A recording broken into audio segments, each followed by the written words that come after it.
একটা সময় ছিল শিশুরা পড়ার জন্য মুখিয়ে থাকত। আজ তাদের কাছে পড়ালেখা একঘেয়ে আর ক্লান্তিকর, আর স্ক্রিন মানেই আনন্দ আর মুক্তি। কেন হলো এমনটা? শিক্ষা একটি জাতির মেরুদণ্ড, কিন্তু আজকের শিশুরা ক্রমশ পড়ালেখা থেকে মুখ ফিরিয়ে নিচ্ছে। ৩ থেকে ৪ বছরে তারা গড়ে ৪৫০টি শব্দ বুঝতে পারে, তবুও তাদের দেওয়া হয় জোরপূর্বক অনেক বেশি চাপ। শিক্ষা ব্যবস্থা ক্লান্তিকর হয়ে উঠেছে। পাঠ্যবই ভারী, শব্দ কঠিন, শিশু মানসিক স্তরের সঙ্গে অসামঞ্জস্যপূর্ণ।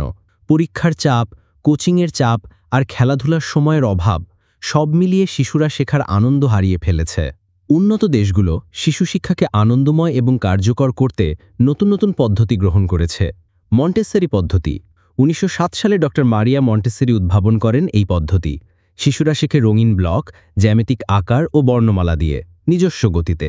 যুক্তরাষ্ট্র, যুক্তরাজ্য, কানাডা ও জাপানে এই পদ্ধতির হাজার হাজার স্কুল রয়েছে। ফরেস্ট স্কুলস, শিশুরা প্রকৃতির মাঝে হাতে কলমে শেখে। এই পদ্ধতি তাদের আত্মবিশ্বাস, স্বাধীনতা ও দায়িত্ববোধ গড়ে তোলে। বনভিত্তিক শেখা তাদের মনোভাবেও এনে দেয় পরিবর্তন। ওয়ালডর্ফ এডুকেশন ১৯১৯ সালে রুডলফ স্টাইনার চালু করেন এই পদ্ধতি। নাচ, গান, গল্প বলা, ছবি আঁকা সবই শেখার মাধ্যম। পরীক্ষার চাপ কম, কল্পনা শক্তি বিকাশে জোর। সিঙ্গাপুর মডেল, শিক্ষায় প্রযুক্তির সর্বোচ্চ ব্যবহার, ক্লাসে ট্যাবলেট, স্মার্ট বোর্ড। দক্ষ শিক্ষক তৈরি করতে প্রশিক্ষণে বড় বিনিয়োগ, এই হলো তাদের সফলতার মূল চাবিকাঠি।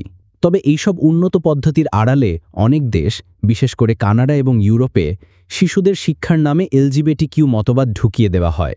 বাচ্চারা গল্প, বই, এমনকি পাঠ্য বইয়ের চরিত্রের মধ্য দিয়েও শেখে যে তারা যে কোনো সময় লিঙ্গ বা পরিচয় নিয়ে প্রশ্ন তুলতে পারে।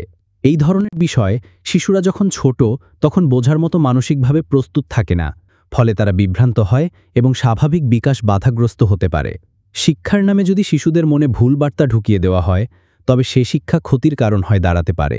তাই শুধু উন্নত দেশকে অনুকরণ নয়, আমাদের উচিত নিজের সংস্কৃতি, নৈতিকতা আর শিশুর মানসিক স্তর অনুযায়ী একটি আনন্দদায়ক, কার্যকর এবং নিরাপদ শিক্ষা পরিবেশ তৈরি করা। শিশুরা যেন শেখে খেলে, যেন বইয়ের পাতায় খুঁজে পায় কল্পনার রং আর জীবনের মানে। শিক্ষা যেন হয় আনন্দের, না যে ভয় আর বিরক্তির। আপনার সচেতনতা আপনার সন্তানের ভবিষ্যৎ গড়তে পারে। ধন্যবাদ ভিডিওটি দেখার জন্য। চ্যানেলটি সাবস্ক্রাইব করে পাশে থাকুন। শিশুরা পড়ুক আনন্দে, বড় হোক গৌরবে।